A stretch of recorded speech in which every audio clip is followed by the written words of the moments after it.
were singing this in the Belmont. If it's only having fun. Everybody was fucking, remember how it was the bar? And then everybody was just packed on this side dancing lane. I was just a little boy, man. Yeah, I was standing. Remember how it goes so good? You may be right. You may be, that's where it all came from. Oh, but it just made it so fucking bigger life. I was like Elvis. When I do work, I'm the only Indian there, right? And it's 2 o'clock and I'm sober and everybody's drunk. And then they want to try to continue the conversation, you know, interject their opinions about things, and it really affects me. So that's what I feel hurt the next day, and then I'll tell him, and he goes, "Why the fuck did you do it then?" Well, because they pay me $200. I need the $200. You know? Well, you end up being their therapy counselor. Yeah, exactly. Right? I don't want to hear your thoughts and opinions about your grandfather. Bring a jar sometime. Yeah. Opinions, $20. I'll listen to your thoughts and prayers for $20. So I take real songs from our powwow days. Like when we were kids here in North Bay, we learned like, hey, hey, ah, hey, hey, ah, hey, hey, ah, hey, hey, ah, hey, ah.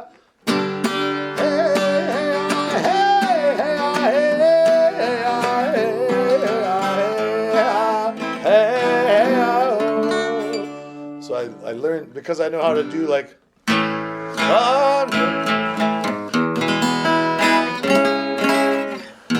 close your eyes and I'll kiss you. Tomorrow I'll miss you. Remember, I'll always be true. Then will I. So I learned that. It's all the same.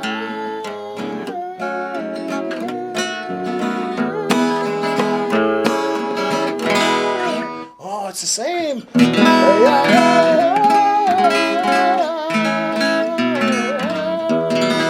The same. So I learned that at an early age, learning how to take apart a Beatles song. So I learned musicality. Music, like our indigenous music is the same as rock and roll.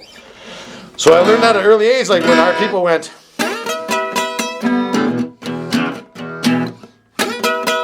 So I was probably, hey Indian, sing that again, and they went, whoa, and then it went,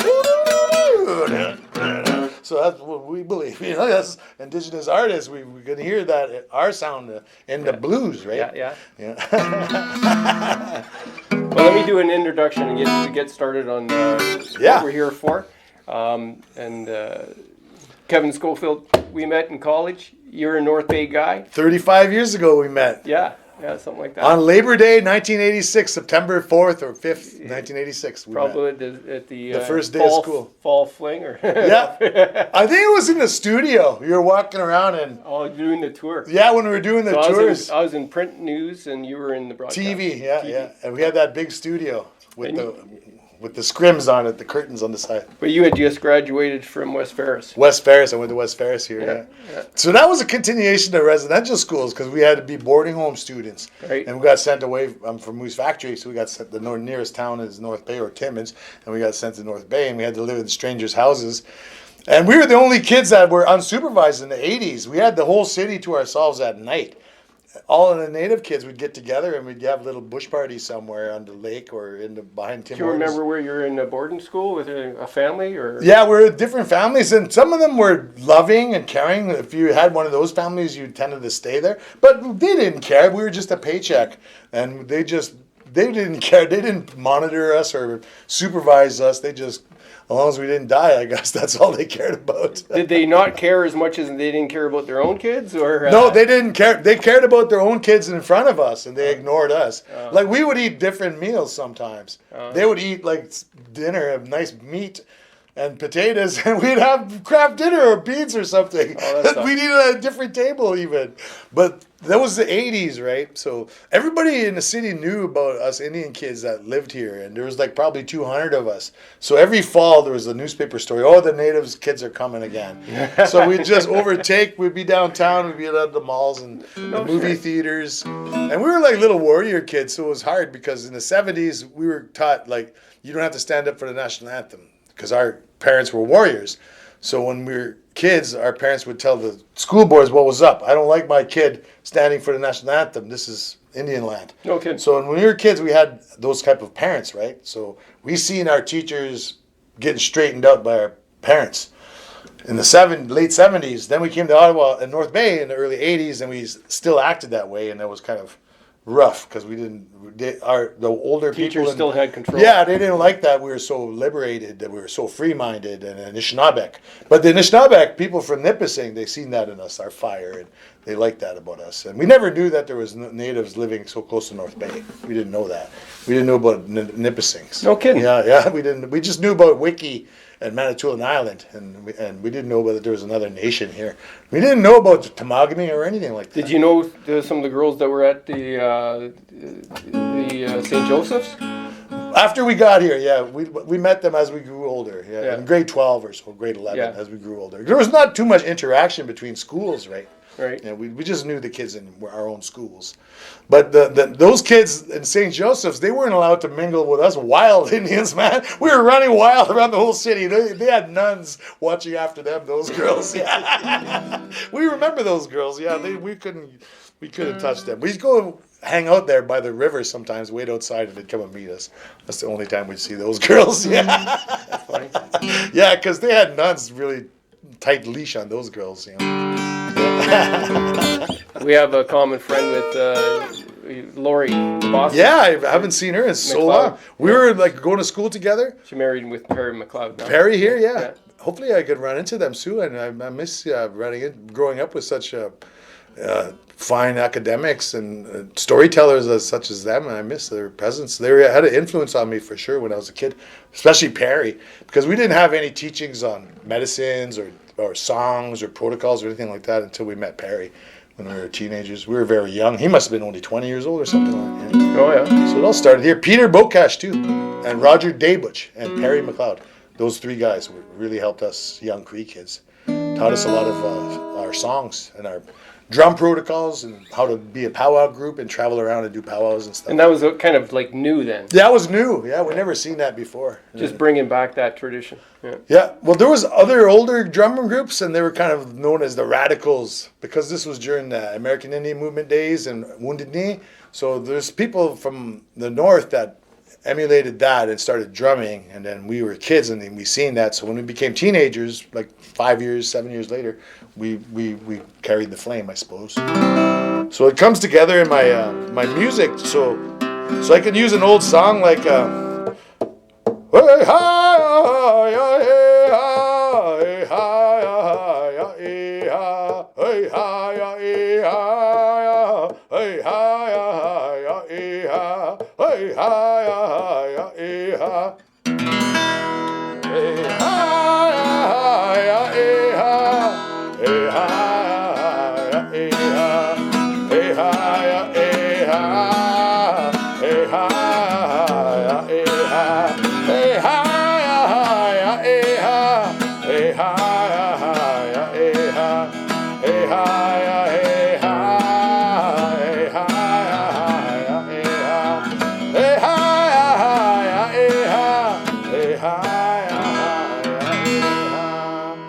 how to find our songs and melodies within the chromatic scale. So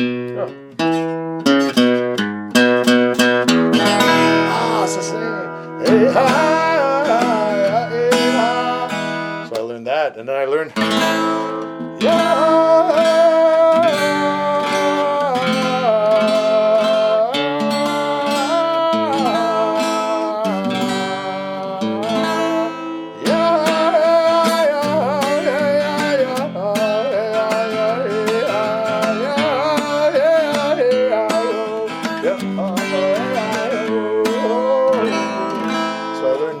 scales, and it's the same. But it takes the years of experience, though. Like I wasn't able to do it so effortlessly and majestically when I was a kid. It sounded more amateurish. So as you get older, it sounded more effortless. How much did you develop when you went down to Nashville? Well, I developed a twang when I went to Nashville. So before I went to Nashville, I didn't have a twang. So a twang, we have a Cree twang, like the twang. The Cree twang is like. Hey, hey, ah, hey, ah.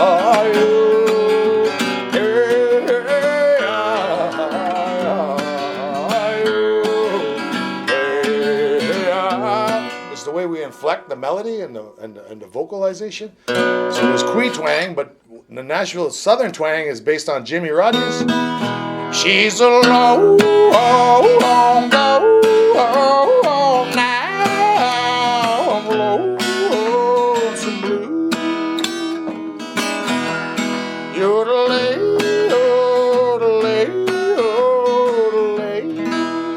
So that's a part of their culture, so I was able to incorporate that to make my Johnny Cash stuff sound a little bit more authentic, I suppose. So I learned how to kind of walk how Tennessee people walk. But that was the ultimate identity shift too, because they'd say, "Where are you from?" I'd say, "I'm from Nashville." I'd say I was from there. I wouldn't say Canada. "Why are you brown?" "Well, sir, I'm a Chippewa Indian from Michigan." I'd just lie, because you couldn't say Canada, because they'd say, "Fuck, you're Canadian, fuck you," and they'd walk away. You wouldn't even want to tell them you're Canadian, bro. No kidding. Yeah, because you'd want $20 out of them. You want to get them to talk to you, be your friend, and buy your album.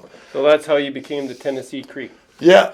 It's a facade. It's like a barrier pretending. That's not really me. Yeah. Pretending to be a Republican. Kissing Republican ass. "Why are you brown?" You know, that's normal. "Which church you go to?" You know what I mean? Yeah. That's normal. So you had to adapt really quick. You couldn't wear sneakers. You couldn't smoke. You couldn't swear. You couldn't flirt. You couldn't dance. None of that shit. No kidding. Footloose is real, man. That movie Footloose, where the principal is trying to shut down a school dance, that's real, man. Yeah. That's real. Yeah. Like where I live. Well, I went to high school in Ohio. Ohio, yeah. But it's not as bad there. But it's similar, though. It's similar. But, yeah. Not as bad. But they got... But a real lid on it. Yeah, it's kind of on the down low. And if you were doing anything outside the lid, you were out. marginalized. So being Canadian, you couldn't talk about Martin Luther King or like... Well, don't talk about rights or nothing. No, none of that. Because like even your friends that were black, they get mad. They say, "Listen, don't come and bring that Canadian shit around here. You're going to cause some shit here, and then they're going to come back and burn us down and while you're going off in Canada. So fuck you and your Canadian shit." They're like, okay, I won't say nothing. No kidding. Yeah, you can't say nothing to the Grand Wizard. The Grand Wizard comes, you have to serve him. You have to sing for him too. Because you want to say, "Fuck that guy, fuck him, get him out of here." And you just can't do that. You wouldn't survive down there. there. Yeah, you wouldn't survive. Yeah. So when cops come to knock on your door too, you can't, like, you have to be nice as possible, man. You have to you have to kind of get on your knees, right? Like not like here in Canada. "What the fuck do you want? Get the fuck off my yard." They'll shoot you if you try that shit down there. So I really appreciate the freedoms we have here. Like you're not afraid as much. You know? Yeah. Oh, yeah. Yeah, but down there you're always looking over your shoulder. Like you're looking at a crazy guy that might start stabbing people or shooting people. Oh yeah. Yeah. So I'd rather live here for sure. Like I miss the stages. There was 100 bars downtown with a stage, like musical, and like, how long were you down there? 2006 to 2007, so a year and a half or so. Yeah. About maybe 18 months or so. Yeah. Well, when did you have your stroke? I was back from Nashville about 7 years when that happened. I had my stroke in 2013. I was carrying a heavy load and I fell down and I woke up and paramedics took me to the hospital and they gave me a brain surgery that very day. Yeah, so I have a brain surgery right now. Yeah, I've seen you with my the pictures of it. Before. Yeah. So how did that change you? The most thing that changed me the most about that was having the near-death experience, because I seen a light that come to fetch me, and it wasn't of this world, and it was the most beautiful thing I've ever seen, and it was more vivid in reality than me talking to you here today. So I know that's the next reality that we go to after we leave this reality, and it affected me to such a degree that nobody could help me. I couldn't find a therapist or a doctor or a shaman or a priest to help me about it, because what I was described was so unique and vivid to me that there was no otherworldly. There was no way anybody could experience it what I described. And it taught me that none of this is for us, it's for others. So everything has to do with your own identity is going to be left behind here on earth, and everything you do for others is going to go on into this whole. And the whole is made up of love and stardust, and which we made up of. We're made up of the same thing, but it's the living embodiment that tingles inside us that is what's alive. The rest of us is a corpse, right? So the positive energy we create goes somewhere. That's what goes somewhere. For others, though, everything that you're entitled to, that stays here. So everything male, for me, everything male was to stay. Everything Kevin was to stay. Everything Indigenous was to stay. Everything English-speaking was to stay. Everything Canadian was to stay. Only what I did for others was to go on. So that's what I experienced, and it just changed me. So I sold all my stuff. I had ever since then, I've had 3 or 4 yard sales. I don't have any possessions. I got a guitar and a couple of books and a couple of gym bags full of clothes. And I can move from an apartment to apartment. I don't really have any roots or anything that. I don't have structure. I'm happy to eat out of one bowl and one spoon, and I don't have any formalities or structures. I realize formalities and ceremony is what we do every day, and to ritualize it and to make a name for it. Like what I'm doing to you is the most sacred ceremony right now, because we're talking to each other. You know I'm not going to hurt you. I know we're not going to hurt each other. That's the ultimate achievement of humankind. Two human that are different, we have no fucking business, because our instincts are to kill each other right away as soon as we see each other. Imagine you haven't seen a human being for 3-4 months, and we see each other. We're not going to be friends. We probably, who the fuck are you? Why are you here? No trust. Yeah, we're going to kill each other right away. That's how it was thousands of years ago, right? So the civilization, I believe, came from these near-death experiences. Because those near-death experiences tell you have to give away, help those guys. Even though you don't know them, give them your blanket, give them your place to sleep, give them the food. Even though we don't have any, help them. So it was the template for human cooperation. Mm-hmm. So what I seen predated culture, language, and religion. So I could, because it didn't have any words, you know. So it was totally life-changing. And I'm in the buzzkill now. Because I can say, oh, that doesn't really matter. All we have to do is love each other. You know what I mean? Because there should be no 10 commandments. There should be just thou shalt love. It's a primary law. If you have thou shalt love thy neighbor, you don't need thou shalt not kill. Thou shalt not covet, thou shalt not steal. You don't need any of that. The primary law is thou shalt love your neighbor. If you don't need the secondary laws, thou shalt not kill and steal and lie. Because if you love your neighbor, you're not going to do those things. So that's what I seen with my near-death experience. The primary laws is what's true, and everything else is humanity, made up by us in order to control us. But giving is the only way, and forgiving, that's the only way. So forgiveness goes on, and vengeance stays here. So you realize everything splits, like a skin shedding, a snake shedding skin.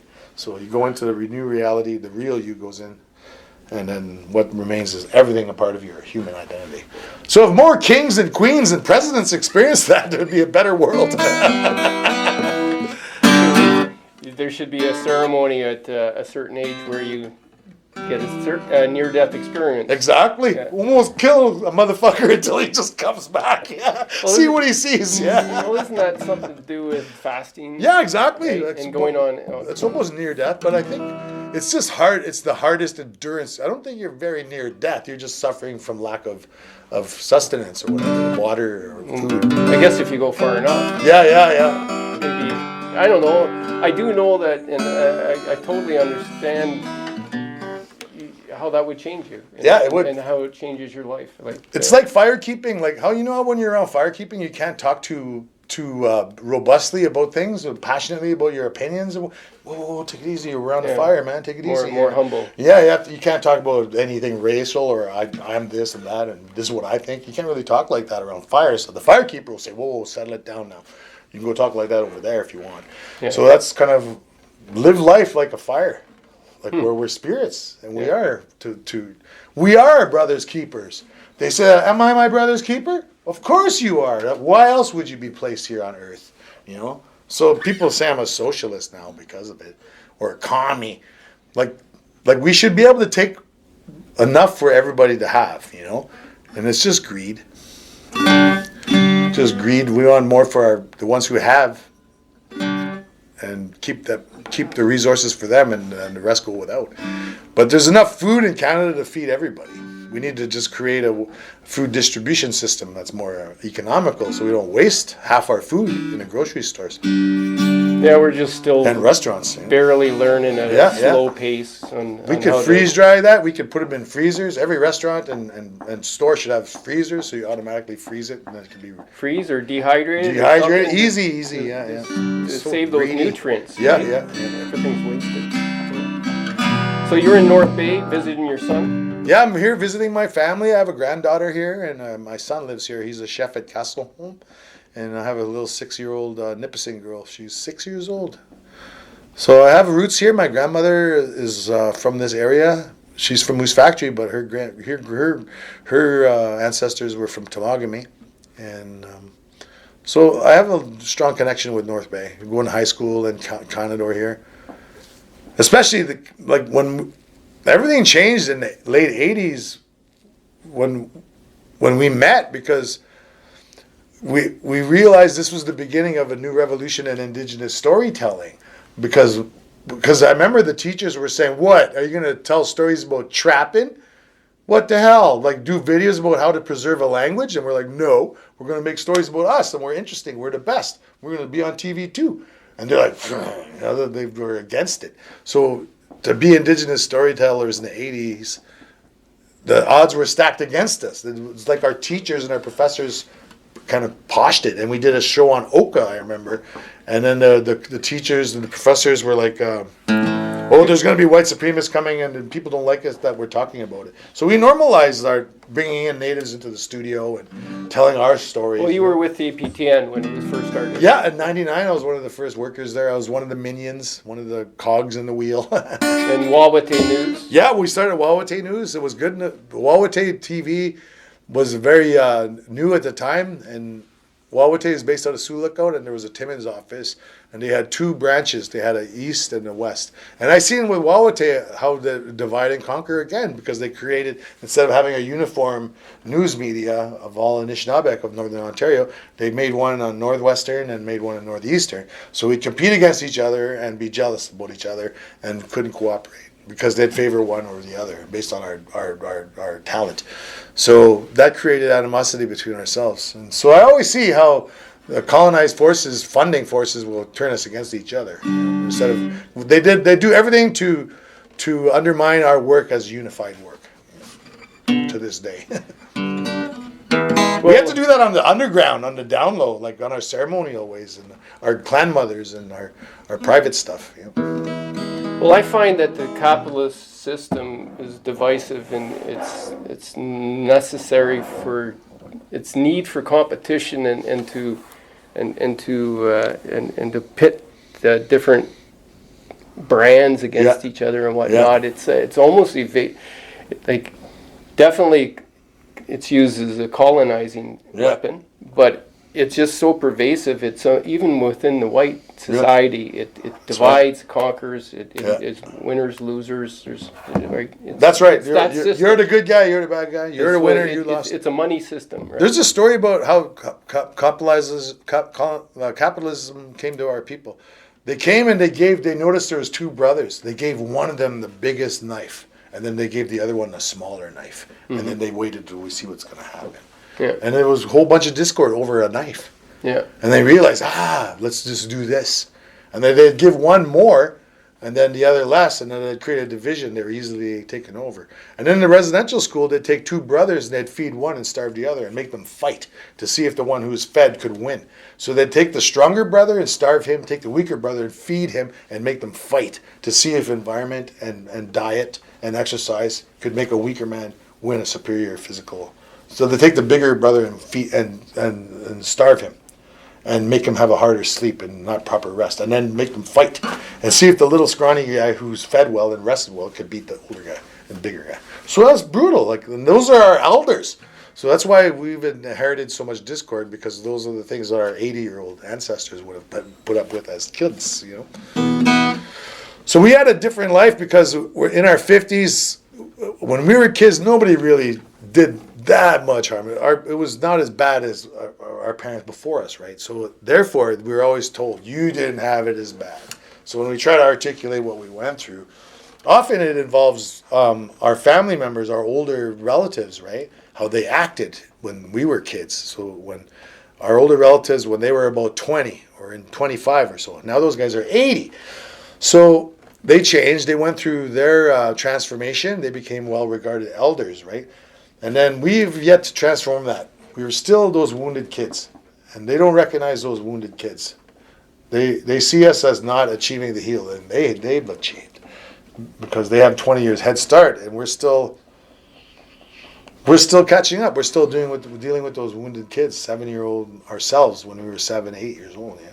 We all have that in common as residential school survivors. Some of us are able to get their shit together and put it behind us and still thrive and succeed and say, well, you got to, no matter what, you got to still, those are good guys. Like, there's room for those kind of guys, but Well, for my story, it's been overwhelming. There's like that's why we're filling the prisons and the graveyards, and the treatment centers with our stories, because the only way to deal with such a degrading system is through violence, to fight back, because it's a degrading way we get scornfully looked at, and it's a degrading experience.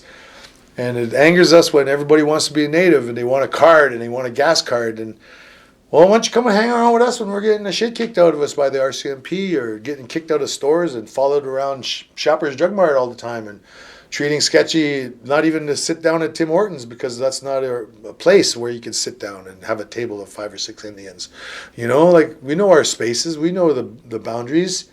We shouldn't. We should be able to belong wherever you want, Like, we don't have boundaries. You can come and spend your money in our businesses. All those people that got their barely status should have to serve. Yeah, come and hang with us. Sleep on our couch for a month. A 2-year, no. Be a guest at my house. You sleep on my couch, and I'll make you breakfast every fucking day. Smell my farts. Like, I'll smell your farts, and we'll get to be roommates. If you want to be Indigenous, you gotta have some Indigenous training. Yeah, in the mind. Yeah. So you're gonna be at Lou Dawgs on Lou Dawgs tomorrow night. Yeah. There's a open mic, right?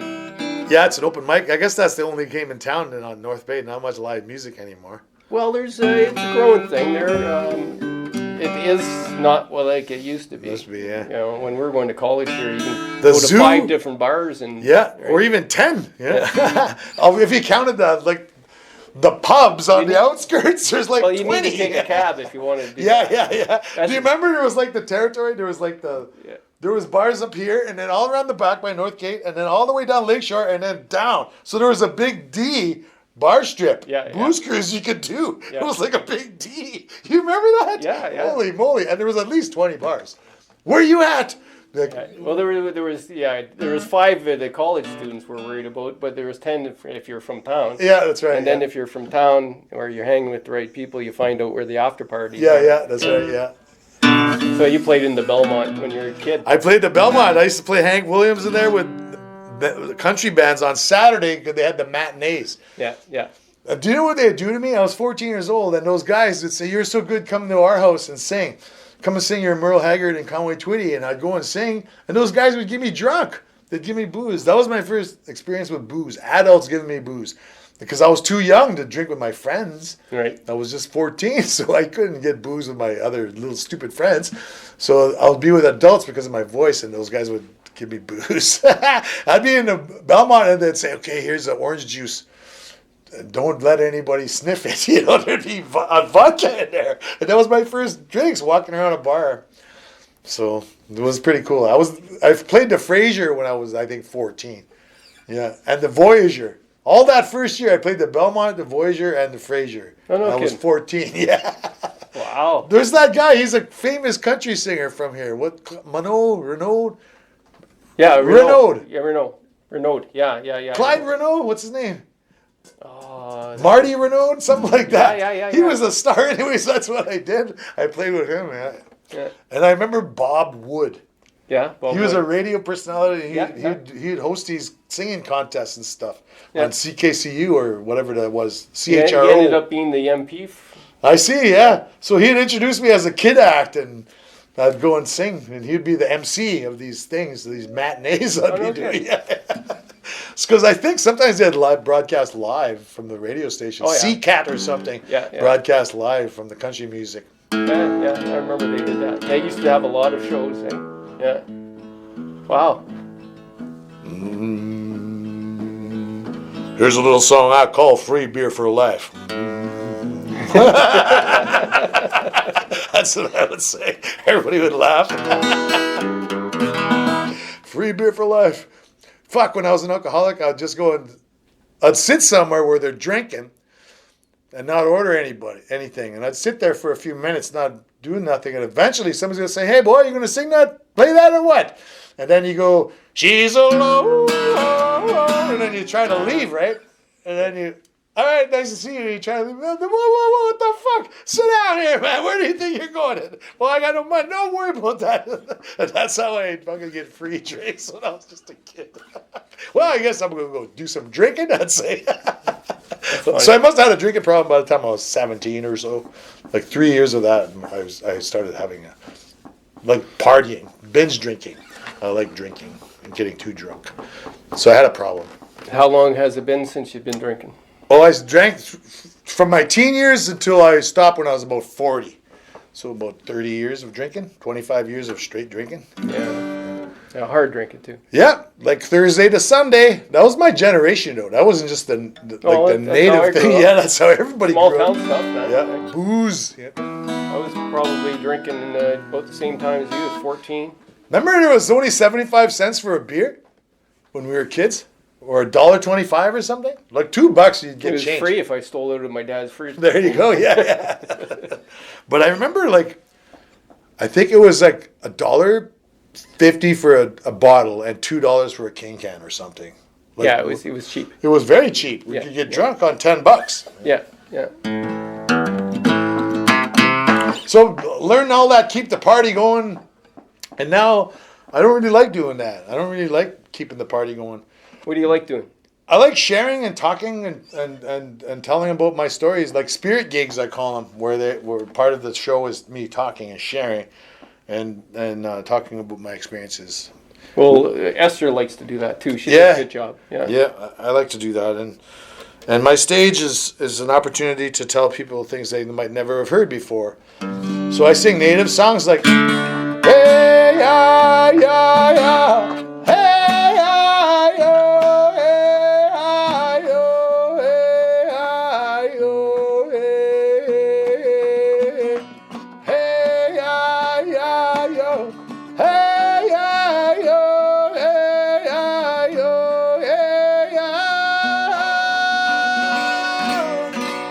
That's blasphemy, right? Depending on your perspective. So 200 years ago, that would be blasphemy, and that would be burned at the stake in front of the whole village to be taught a lesson.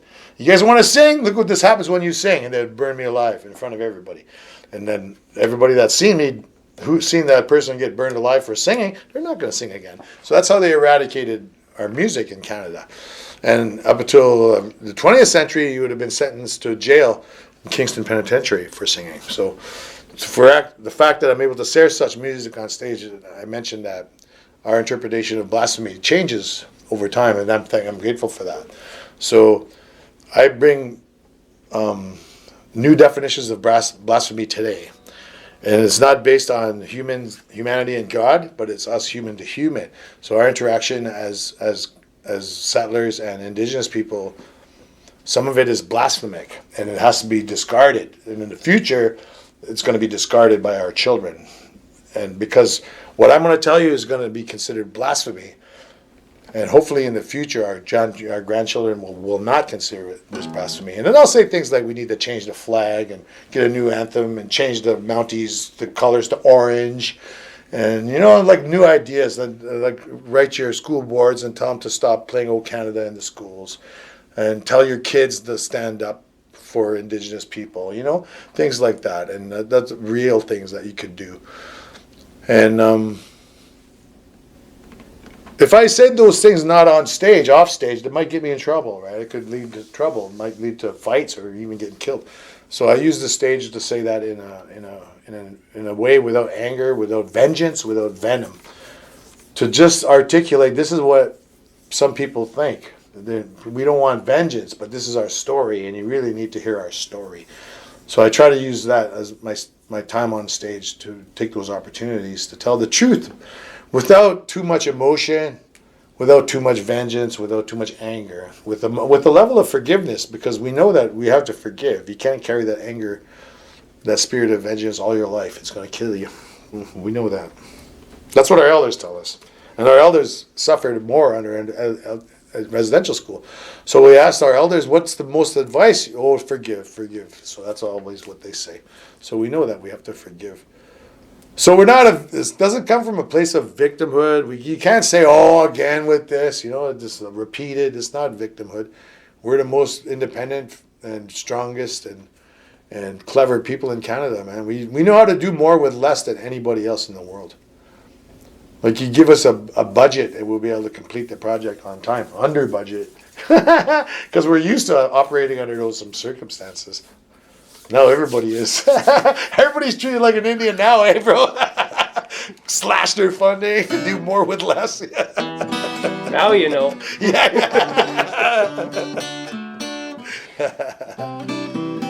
Oh, fucking A. So that's cool to see that big revolution, though, because when we met in '86, there was hardly nobody.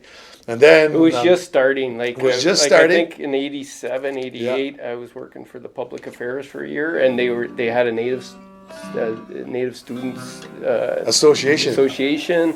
They started the powwow in '88. Yeah. Right at the college. I think. And Mike Harris got elected.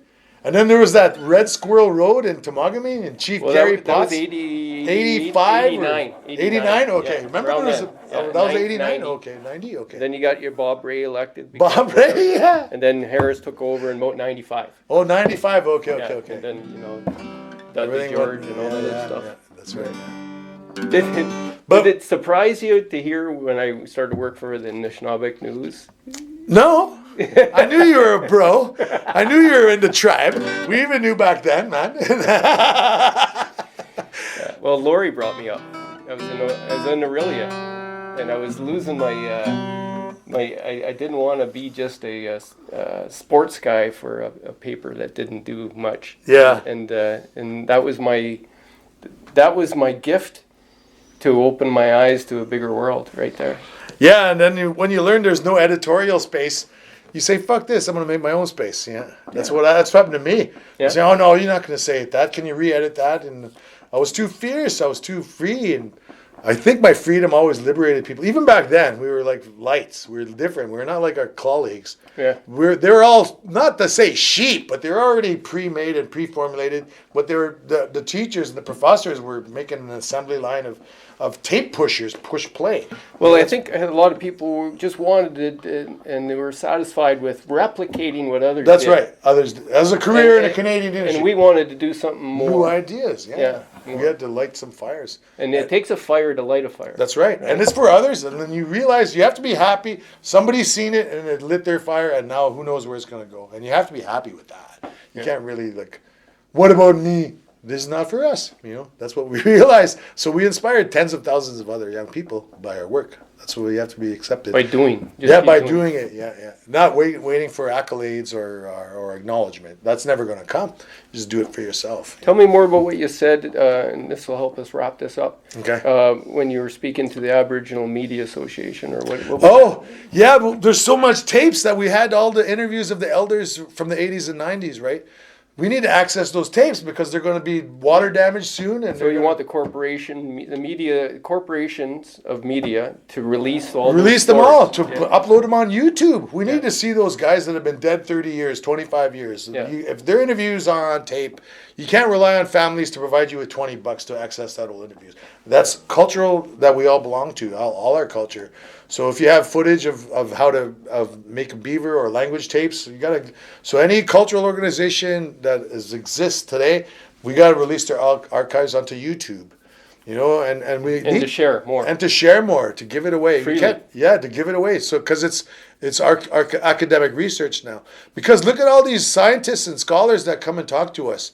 And we always lie to them. So that means our ancestors must have lied to them. So if we make grandiose statements to visiting professors about how things really are, but we're just making things up and teasing them, our ancestors would do the same. So you can't rely on academic sources as reliable sources because our ancestors were cheeky, because you have to assume we're cheeky, and we always lied to any journalist that asks us questions, make it more romantic or joking.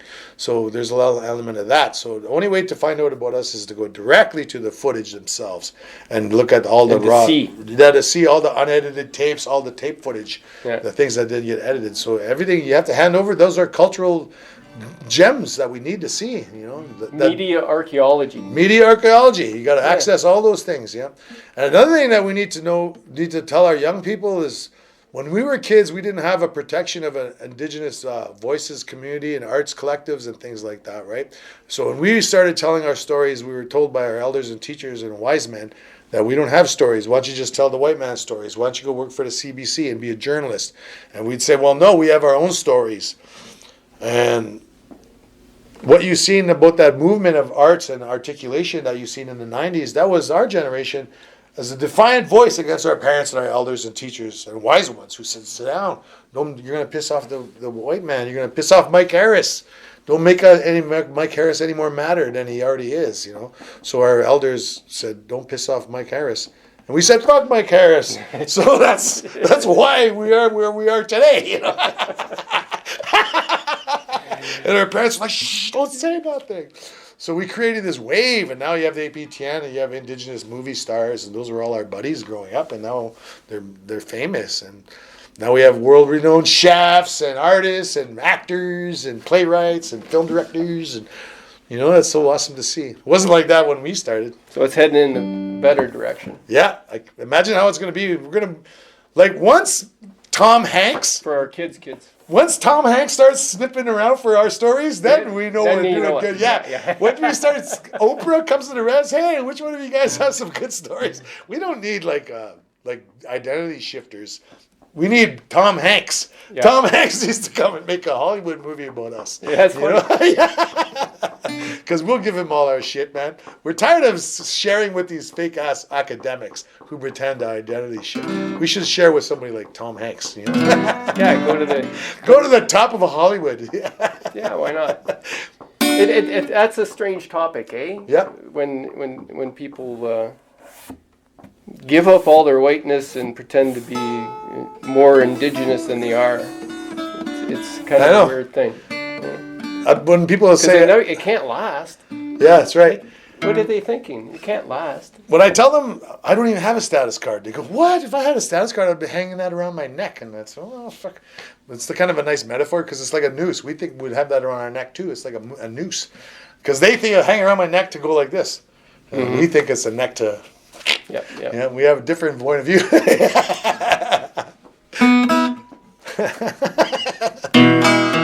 Want to hear a song? On a song? Give me a little song to close it up. You gave me every shiny thing. You gave me wing. You gave me wing and set me free. Forever be. Hey, hey, hey, hey, oh. Hey, hey, oh. Hey, hey, hey, hey, oh. Hey, hey, oh. You gave me every shiny thing. You gave me wings. You gave me wings and set me free. Forever be. That is girl. That is girl. That is girl. That is girl. Hey, hey, hey, hey, oh, hey, hey, hey,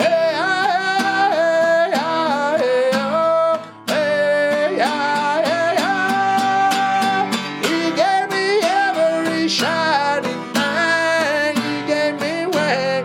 You gave me wing and set me free.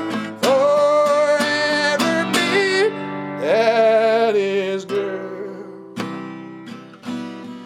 That is girl. Right on, man. That's a cool little tune. That's a showstopper. That's a showstopper. Nice to see you, Mr. DD. After a while, right? After we'll see each other again. Yeah, right for on, sure. Excellent. That's a good old tune, Ed. Yeah, that's a good one.